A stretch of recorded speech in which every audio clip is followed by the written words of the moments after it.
Assalomu alaykum, hurmatli ustozlar, aziz o'quvchilar. Bugungi mavzuyimiz foizga doir masalalar, ya'ni Puza kitobidagi foizga doir masalalarni yechimi bilan tanishib o'tamiz. Birinchi xossa berilgan. Kitobdagi xossalar hammasi foiz. Foiz nima? Foiz bu sonning 100dan 1 ulushi foiz deyiladi. Ya'ni qandaydir sonning 100dan 1 ulushi. Masalan, x sonining a foizi uning 100dan a ulushiga teng. Ya'ni x ni 100dan a qismini topish bilan barobar narsa ekan. Endi buni soddaroq yozishimiz mumkin. Masalan, mana bu birinchi misolga e'tibor beramiz. 150 ning 30% nechaga teng? Bu degani 150 ni ko'paytiramiz 100 dan 30 ga yoki 150 ni ko'paytiramiz 0,3 ga. Bu degani 15 ko'paytirish 3 teng 45. Ya'ni 150 ning 30% 45 ga teng ekan. Ikkinchi misol 120% 240 bo'lgan son qaysi? 120% 240 bo'lgan son, demak, 120% 240 ga teng bo'lsa, o'sha sonning o'zini, ya'ni 100% ni topishimiz kerak. O'sha son. Sonimiz teng ekan 240 ko'paytirish 100 taqsim 120. Bundan bu 1, bu 2 bo'lsa, sonimiz 200 ga teng bo'lar ekan. Uchinchi masala, qaysi sonning 30%? Qaysi sonning 30%? Shu sonning 3dan 1 dan 5 ga kichik. Masalan, qandaydir bir a sonini olaylik. A son. A sonining 30% 0,3 a ga teng. Bu sonning 3dan 1 dan 5 ga kichik deyapti. Masalan, bu sonning 3dan 1 a taqsim 3 bo'ladi. 30% 3dan 1 dan kichik ekan, ya'ni 3dan 1 ga 5 ni qo'shsak, ya'ni 30% ga 5 ni qo'shsak 3dan 1 hosil bo'ladi. Ya'ni 3dan 1 dan kichik deyapti. 5 ga kichik. Demak, bundan xo'sh 3a taqsim 10 ayrilgan a taqsim 3 teng -5 desak, yoki bunday yozib olay. Xo'sh, a taqsim 3 ayrilgan 3a taqsim 10 teng 5. Endi bunga 10 dan bunga 3 dan bersam, demak 10a minus 9a bu a bo'ladi. Ya'ni a taqsim 30 teng 5 ga. Bundan a teng 30 ko'paytirilgan 5 150. 150 soni mana shunday ekan. Ya'ni to'rtinchi masala, qaysi sonning 10% ning 3 ga kamaytirilganining 25% 3 ga teng bo'ladi? Demak, buni ham a deb belgilab olamiz. A sonining 10% bu a taqsim 10 degani, ya'ni 10dan 1 10%. 3 ga kamaytirilganining 25% 0,25, ya'ni 4dan 1 qismi deylik, 25% ni taqsim 4 ga teng bo'ladi. Mana shu yerda a ni topishimiz kerak. Bundan a taqsim 10 minus 3 teng 12. A taqsim 10 teng 15. Demak, a mana bu ko'paytirish bo'lib o'tsa 150 ga. 150 ga teng ekan o'sha son. Xo'sh, 240 ning 50% ning 10% qaysi sonning 20% ga teng? Birinchi mana buni topib olishimiz kerak. Ya'ni 240 ning 50% ning 10%. 240 ning 50% 240 ning 50% 120 ga teng. 50% 120 ga teng. 50% 120 ga va endi 120 ning 10% 120 ning 10% 12 ga teng. Endi bu 12 qaysi sonning 20% bo'ladi? Demak, 12 20% ekan. O'sha qaysidir bir sonimiz 100% ekan. O'sha sonni topishimiz kerak. Bundan sonimiz nimaga teng bo'ladi? 100 ko'paytirish, mana bunday proporsiya qilsam 100 ko'paytirish 12 taqsim 20. Mana bu yerda 1, mana 5, 5 ko'paytirish 12 60. Ya'ni sonimiz 60 ga teng ekan.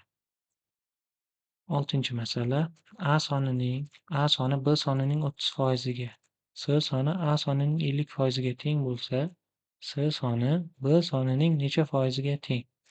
Ya'ni A soni B sonining 30% ga teng ekan.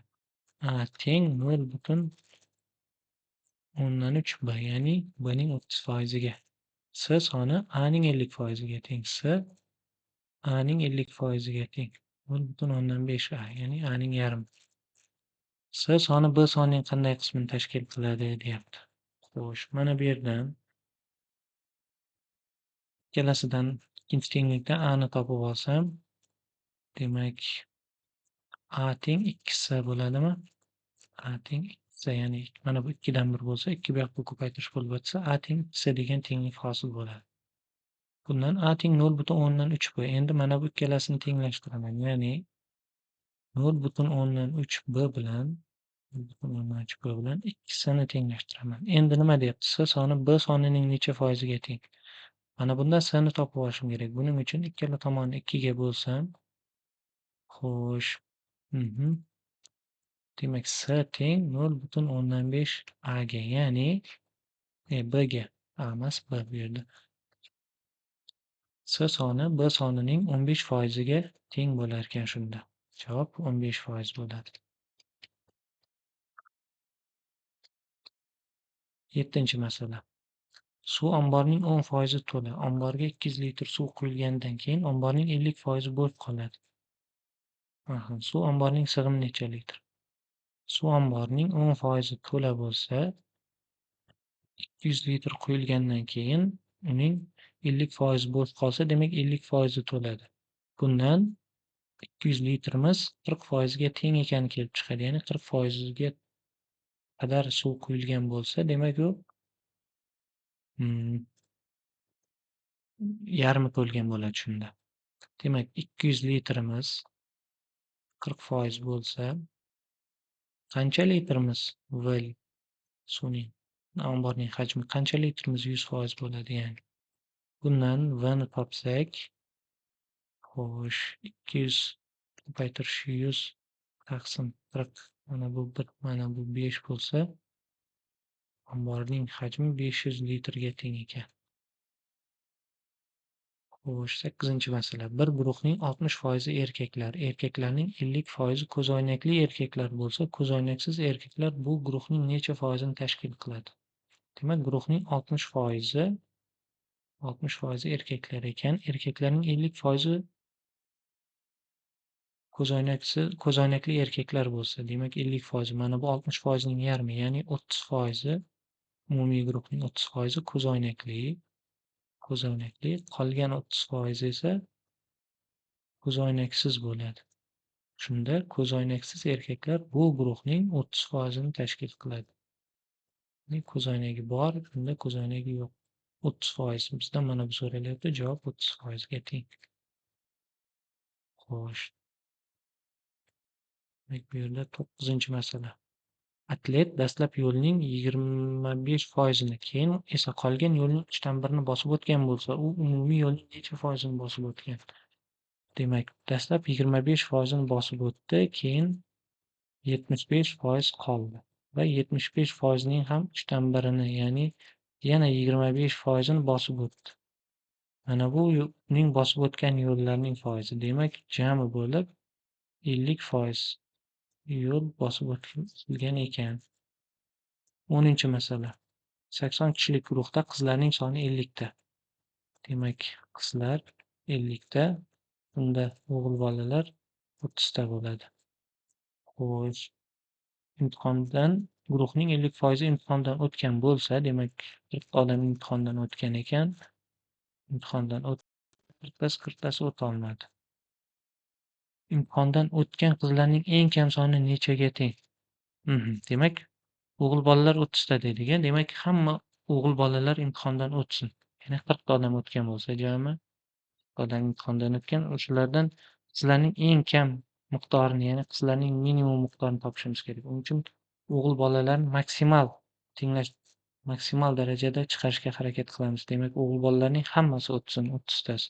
Bunda o'zidan 10 ta qiz, eng kamida 10 ta qiz imtihondan o'tishi kerak bo'lar ekan. Xo'sh, ikkinchi xossa, oddiy foiz stavkasi. Oddiy foiz stavkasi bu asosan banklarda ma'lum bir muddatga omonatga pul qo'yilganda hisoblanadigan foiz stavkasi hisoblanadi. Bu yerda A boshlang'ich summa, ya'ni bankka qo'yiladigan summa, N yillik foiz stavkasi, T vaqt. Endi yillik foyda boshlang'ich summa, foiz stavkasi va vaqtning ko'paytmasini 100 ga bo'lganimizga oylik foyda xuddi shunday. Bu yerda 1 yil, 12 oy va 360 kun deb olsak, o'shaning 100 dan bir qismiga bo'lganimizga teng bo'lyapti hammasi. Oylik, yillik va kunlik foyda taqriban mana shunday chiqariladi. Endi birinchi masala. Bankka qo'yilgan $120 pul 60% yillik stavka bilan 1 yildan keyin necha foiz bo'ladi? Xo'sh, demak, bankka $120 pul $120 pul 60% stavkada 1 yilga qo'yilyapti. Demak, ko'paytirish 1 taqsim 100. Bundan 7200 taqsim 100 bu ham $72. Ya'ni bu 1 yildan keyingi beradigan foydasi $72 bo'larkan. Ikkinchi masala. Bankka 40% yillik stavka bilan $5000 pul 6 oydan keyin necha dollar bo'ladi? $5000 pul qo'yilgan ekan bankka 40% yillik stavka bilan. 6 oydan keyin necha dollar bo'ladi? Demak, bu 6 oydan keyin bu 1 yillik uchun 40%, 6 oy uchun demak bu o'z-o'zidan 20% ga teng bo'ladi. Ya'ni 5000 ko'paytirish 20 ko'paytirish demak taqsim 100 o'z-o'zidan bu 1 yildagi 6 oydagi summa kelib chiqadi bundan. 6 oydagi summa demak 2 ta 0 ketsa 1000. 1000 ga teng bo'larkan. $1000 bu 6 oydan keyingi keltiradigan bu foydasi. Endi umumiy summa boshlang'ich pulga qo'shiladi. Umumiy summani topish uchun. Demak, $5000 qo'yilgan edi va u $1000 foyda keltirdi. Shunda 6 oydan keyin necha dollar bo'ladi jami? $6000 bo'larkan. Xo'sh. Uchinchi masala, yillik 60% stavka bilan bankka qo'yilgan pul necha oydan keyin o'zining yarmi qadar foyda keltiradi? Bankka P miqdorida pul qo'yilsin. P miqdorida pul qo'yilsin va bu necha foiz? 60% stavka bilan 60% stavka bilan qo'yilyapti. Demak, 60% stavka bilan nechadir oyiga, qanchadir oyiga T deb olay shuni va bu oyiga qo'yilgani uchun 1200 ga bo'lamiz. Qancha foyda keltiryapti? P taqsim 2. O'zining yarmi qadar foyda keltiryapti. Mana shundan T'ni topib olishimiz kerak. Bu yerda P'lar qisqarib ketadi.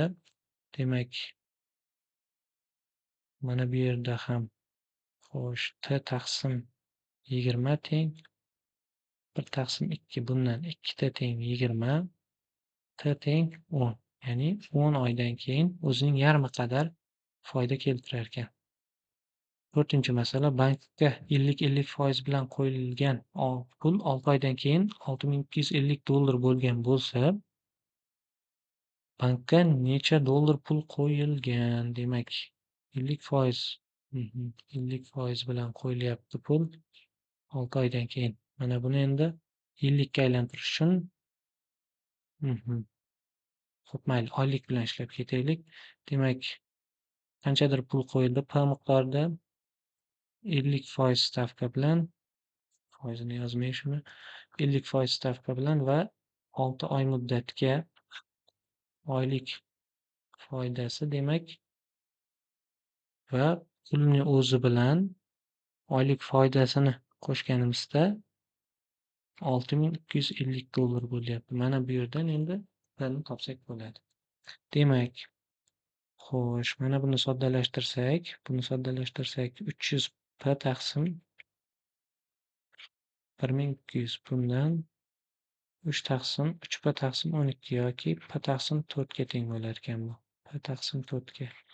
Endi buni P taqsim 4 ga teng ekanligini bildik. Endi o'rniga qo'ysam P plus P taqsim 4 teng 6250. Bundan mana bu 4 Demak, bu 1.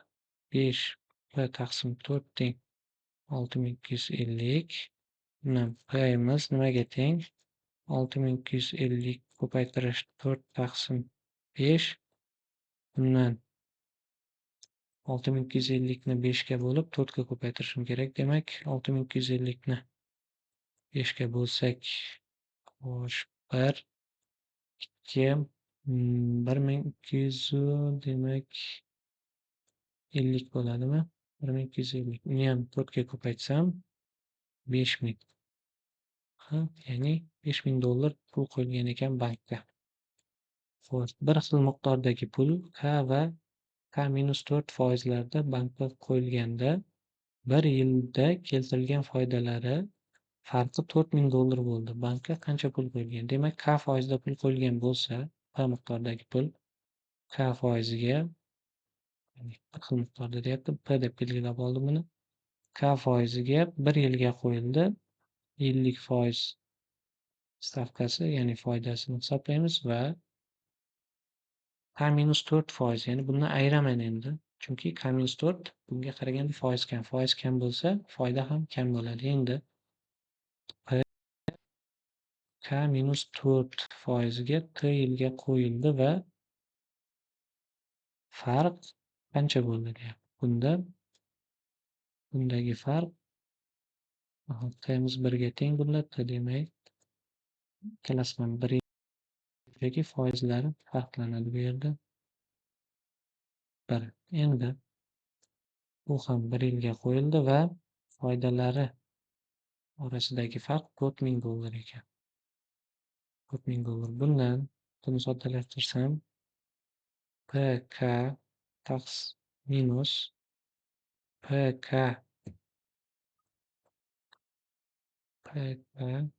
qasni ochsam, mana bu plyus bo'lib ketadi. Endi bu minus bilan plyus 4P teng, mana bu 4000 ni 100 ga ko'paytiraman endi.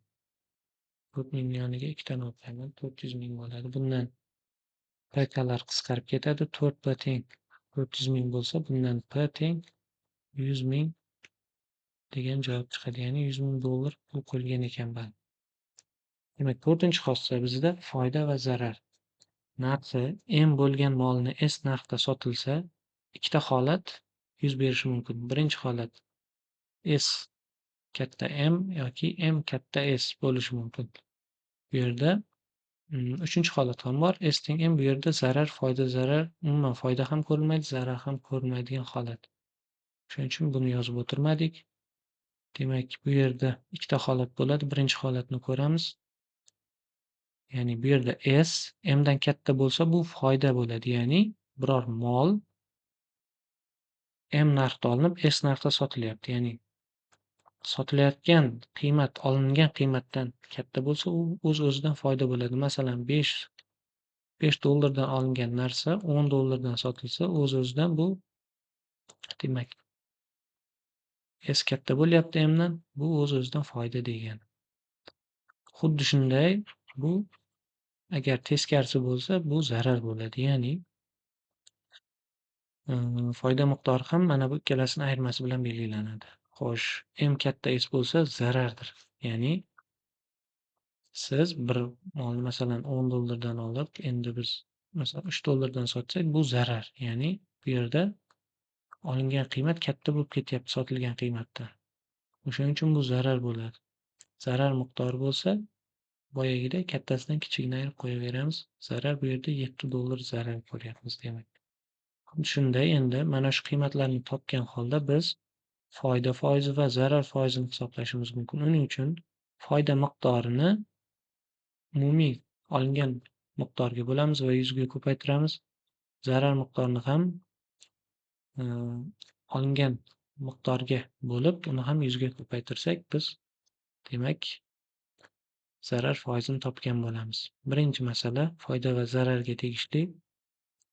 Narxi $300 bo'lgan telefon 20% foyda bilan sotilsa, necha dollarga sotiladi? Masalan, $300 ga olindi va u 20% foyda bilan sotilyapti. Endi $300 ga men uning 20% ni qo'shishim kerak. Bu degani 100 plyus 300 ko'paytirish 0,2. U ham teng 300 plyus mana bu 5dan 1 qismi 300 ni 5 ga bo'lsak 60 bo'ladi. Demak, umumiy qiymat $360 sotilar ekan, u 20% foyda bilan. Narxi $200 bo'lgan mol 10% zarar bilan sotilsa necha dollarga sotiladi? Endi 200 dan men ayirishim kerak, ya'ni zararga ishlayapti. 200 ning 10%ni 0,1. Bu degani 200 ning 10dan 1 200 minus 20. Bu ham $180 teng, ya'ni 10% zarar bilan u $180 sotilar ekan. Mana bu yerda zarar foizini hisoblashni ham ko'rsatib ketay. Zarar foizi teng bo'ladi. Zarar miqdori qancha? Zarar miqdori mana $20 zarar ko'rilyapti. $20 zarar. Mahsulot qiymati qancha edi? $200. Mana shuni 200 ga bo'laman va 100% ga ko'paytirsam menda demak mana shu yerdan kelib chiqyapti 10 degan javob. 10% degan javob mana. Zarar miqdorini hisoblash mana shu yerdan kelyapti. Agar bu masala teskari berilgan bo'lsa, ya'ni $200 ga olib $180 ga sotilsa, siz zarar foizini toping degan masala berilgan bo'lsa, mana shunday zarar foizini topish bilan ishlab ketasiz. Bizda bu yerda zarar foizi berilgan va boshlang'ich qiymat berilgan. Biz endi zarar bilan qanchaga sotilganini topishimiz kerak. Bu $180 ga teng ekan. Uchinchi masala 20% foyda bilan $144 ga sotilgan molning asl narxi necha dollar? Endi molning asl narxi masalan A dollar bo'lsin. A dollar u foyda bilan sotildi, ya'ni necha foiz foyda bilan? 20%, ya'ni A dollarning yana 20% qo'shildi unga A dollarga. Unda $144 ga sotilgan ekan. Endi biz bundan A ni topishimiz kerak. Qanday topamiz desak, demak A ga qo'shilyapti A ning 20%, ya'ni 0,2 qismi. Bu 144 ga teng. Bundan bu A, bu A ning 5dan 1, ya'ni 0,2 A. Ikkalasini qo'shsak 1,2 A $144 ga teng bo'lyapti. Bundan A ni topsak 144 ko'paytirish demak 12 yuqorida 10. Bu yerda 1, bu yerda 12 bo'ladi. Shunda A'miz $120 ga teng, ya'ni $120 ga olingan ekan. Xo'sh, 40% foyda bilan $210 ga sotilgan, bu yerda dollar belgisi tushib qolibdi. $210 ga sotilgan mol 20% zarar bilan necha dollarga sotiladi? 40% foyda bilan $210 ga olingan ekan. Sotilgan ekan bu mol. 40% foyda bilan $210.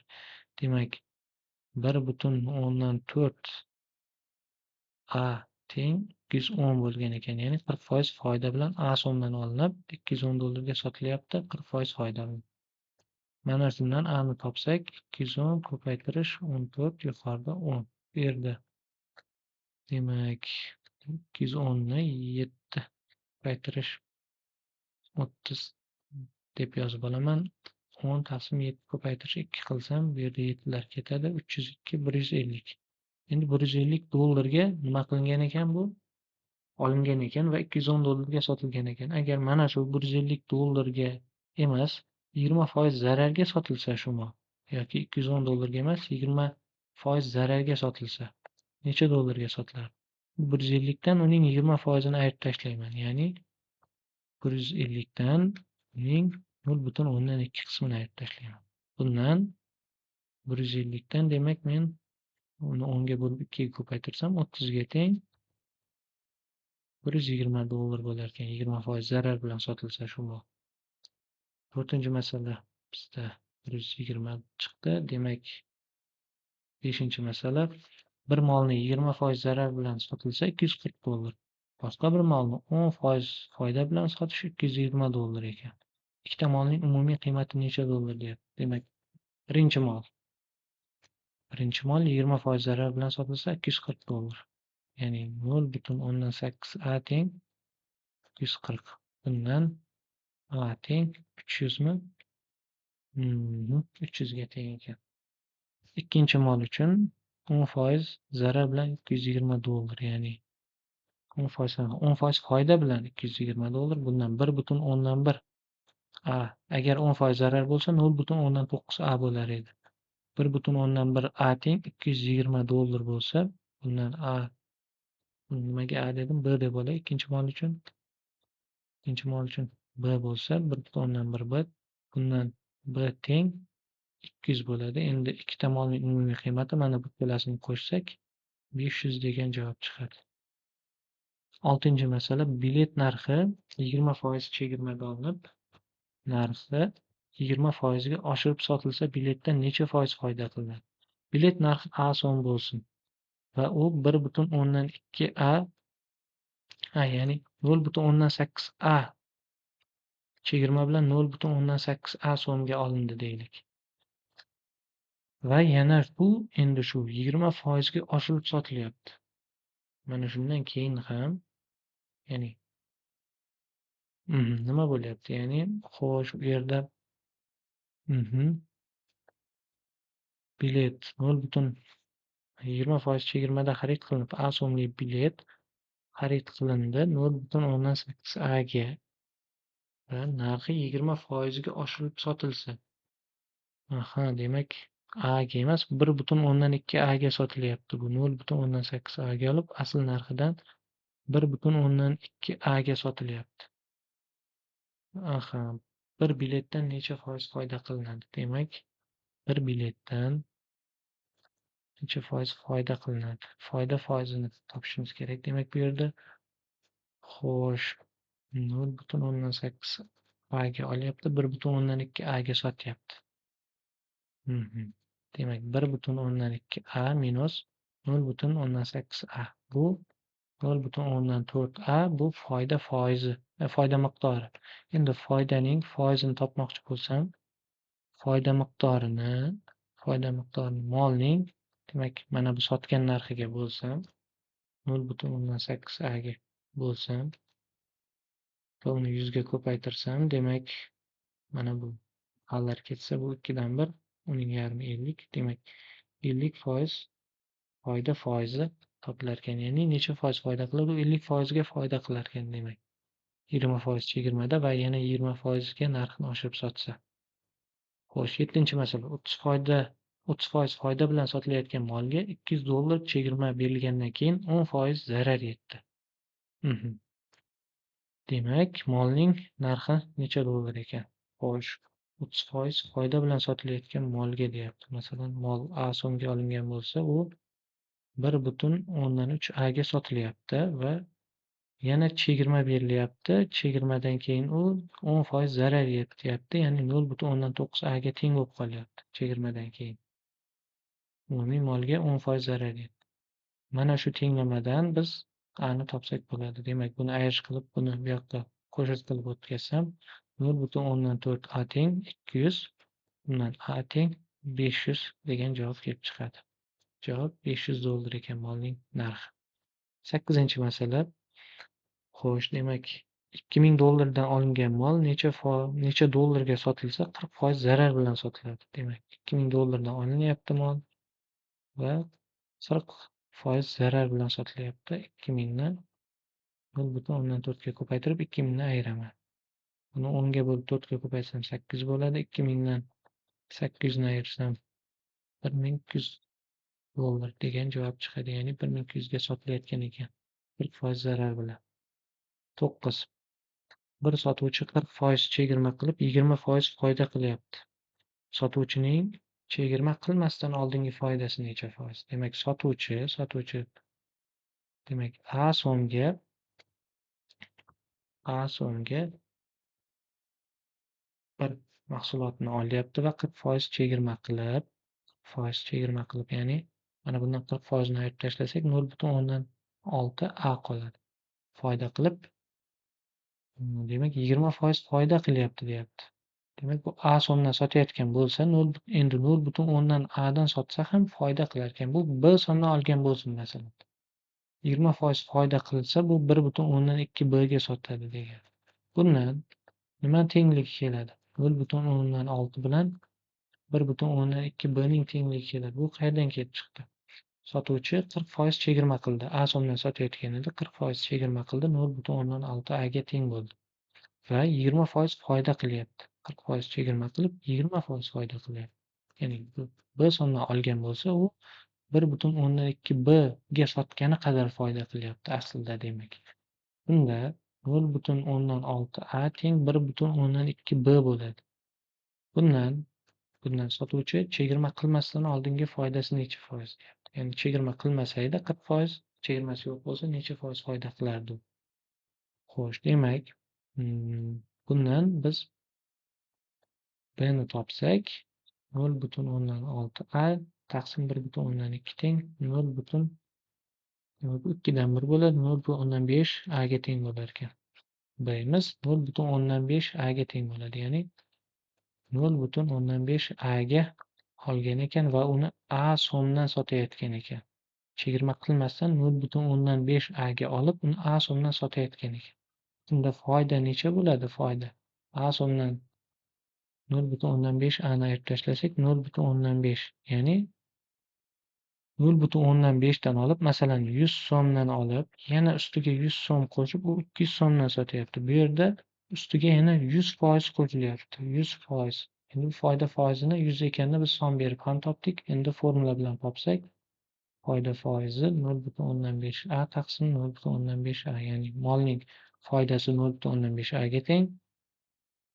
Olayotgan narx ham 0.5 A, ko'paytiramiz 100% ga, demak, mana bular qisqarib 100% degan javob chiqadi. Demak, chegirma qilmasa u 100% foyda bilan sotar ekan.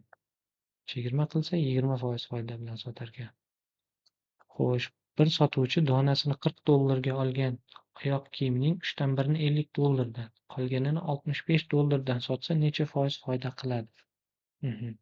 Demak, sotuvchi masalan A dona oyoq kiyim olgan bo'lsin. A donani u $40 dan olgan, demak 40 A ga oyoq kiyim olgan u. Endi bu 40, demak $40 ga olgan A dona oyoq kiyim.